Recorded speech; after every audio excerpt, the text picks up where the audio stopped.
Neither Russia nor Ukraine is likely to achieve any decisive military action in Ukraine this year, the UK's head of military intelligence has told the NBBC World.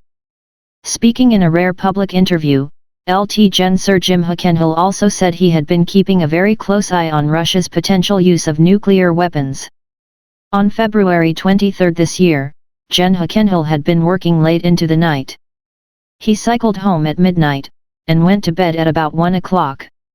He got a phone call an hour later saying there had been some odd indicators of activity on the Ukrainian border, so he got back on his bicycle and returned to work. The confirmation came that Russia had indeed invaded its neighbor. Minutes later, and still in the early hours of the morning, he was briefing Britain's Prime Minister and Defence Secretary on the beginning of Europe's biggest armed conflict since World War II.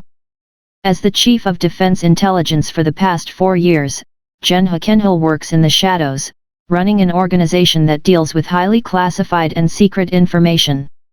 The war in Ukraine has made its work and his job more important.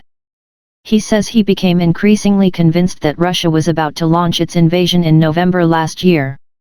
That was when he thought this is going to happen, he recalls.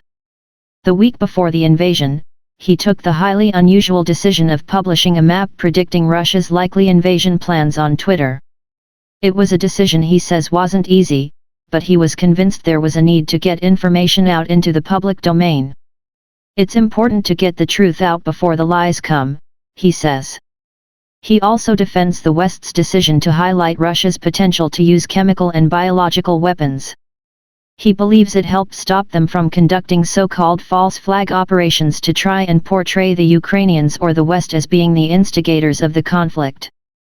Rarely has so much classified intelligence been shared with the public. Defense intelligence has since been publishing daily updates throughout the war. Intelligence is not a science. Predictions are made on a scale of probabilities, and there are a number of things that have surprised UK defense intelligence. Gen Hackenhill says the strength of Western unity and Ukrainian resistance have surpassed expectations. So have the failures of Russia's military, whose command, control, and logistics have been poor, he suggests. It has also suffered from political interference, from the strategic to the tactical level, he adds. There has been a lack of trust between Russia's political and military class, and Gen Hackenhill says he is surprised Moscow has suffered all of these problems at the same time. What happens next? We should be wary of thinking in binary terms, that people are winning or losing, or thinking it is a stalemate, says Gen Hackenhill. Russia, he says, is clearly trying to generate more forces after suffering significant losses.